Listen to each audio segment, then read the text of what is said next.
Film women empowerment के ऊपर है। एक लड़की है जो प्रोस्टिट्यूशन से निकल के एनजीओ में जाती है और कैसे एक बंदा उस चीज़ का ज़रिया बनता है, एक इंसान उसकी ज़िंदगी में ज़रिया बनता है। मूवीज़ के बारे में है। एंड ये गाना तब है जब उसको रियलाइजेशन होती है, जब उसको पता लगता है दैट उसने क्या खोया है एंड उस पूरे चक्कर में उसने क्या पाया है। एंड वो उस लड़के को मिस कर रही होती है। उस लड़के को मिस करके अपनी नई ज़िंदगी के लिए खुश भी होती है बट थोड़ी बहुत नर्वस भी होती है। ये वो सिचुएशन है गाने की। क्या ब्रीफ था म्यूजिक डायरेक्टर का जब हम सिचुएशन दी जाती है एक सिंगर को, ये सिचुएशन है, हम ये फील चाहते हैं, what was the music director brief to you? उनने मुझे एक्चुअली कोई ब्रीफ नहीं दी। उन्होंने मुझे कहा कि अपने नेचुरल सेल्फ रहो।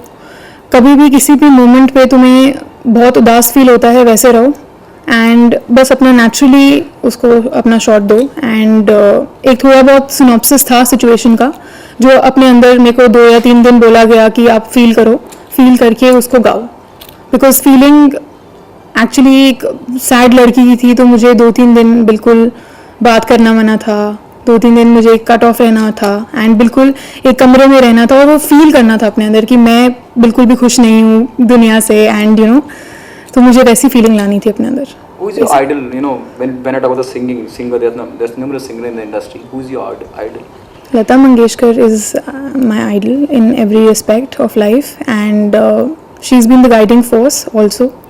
And उन्हीं के गाने सुन के थोड़ी बहुत जो अंडरस्टैंडिंग डेवलप करी है वो मैंने करी है। एंड क्लासिकल बेस भी है थोड़ा which has helped me. So I think Lata Mangeshkar I would say. क्योंकि उनसे बियॉन्ड कोई नहीं है। ओके, यारा सिली की बात करो, एक सेंसिटिव मुद्दा है जब हम प्रोस्टिट्यूशन की बात करते हैं। हाँ जी। और हिंदुस्तान में बहुत ज़्यादा है और इस तरह के रैकेट भी बहुत ज़्यादा हैं, लड़कियां फंस जाती हैं। आपको लगता है कहीं बहुत ज़्यादा सेंसिटिव मुद्दा है, अब विवाद भी कहीं आमंत्रित होते हैं बिना कहे, क्योंकि फिल्म मेकर और the Bollywood always a soft target?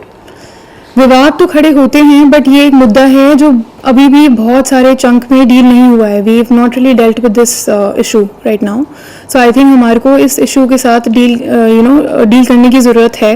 हमको उन लड़कियों को जो फंस गई हैं, जो वॉलंटरीली ये चीज़ नहीं करती हैं, उनको इससे निकालने की ज़रूरत है।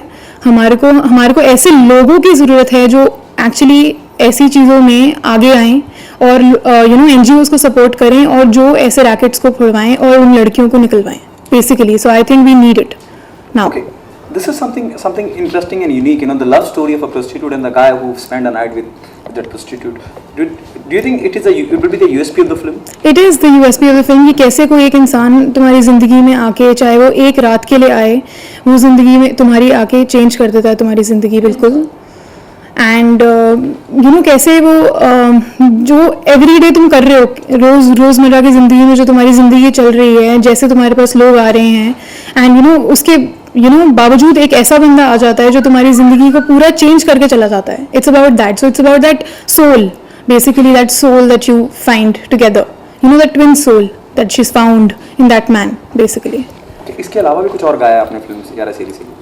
हाँ जी। इस गाने के अलावा अंगड़ाइयाँ, that's a happy song again, that's a love song when she realizes ये दोबारा मिलते हैं। एंड ये तब का सॉन्ग है जब इनको रियलाइजेशन होती है कि इनको बहुत टाइम से प्यार था एक दूसरे से, तो ये दोनों ही ड्रीम में चले जाते हैं। And that is when this song was conceptualized and ये एक हैप्पी सॉन्ग है। This is a love song, अंगड़ाइयाँ। Okay, thank you so much.